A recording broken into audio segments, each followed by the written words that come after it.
სამი რაღაც, რომლის გარეშეც ფსიქოლოგიურად მარტივად უმკლავდება ბევრი ადამიანი, მაგრამ ძალიან უჭირთ ადამიანებს ჰიპერკონტროლით. პირველი ეს არის ყოველდღიური რუტინა.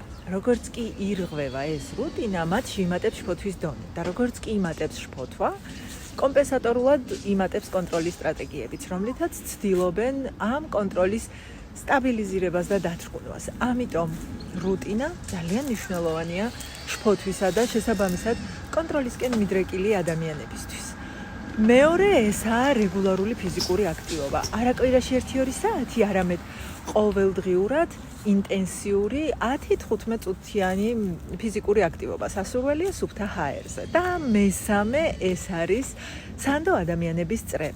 ვისაც შეგიძლია დაურეკოთ სტრესის, გაურკვევლობის და შფოთვის მომენტში. თუ ასეთი ადამიანი არ გყავთ, იღებთ კალამს და ფურცელს და 20 წუთი შეუჩერებლად წერთ ყველა აზრს, რაც თავში მოგდით. და იმას, რასაც გრძნობთ.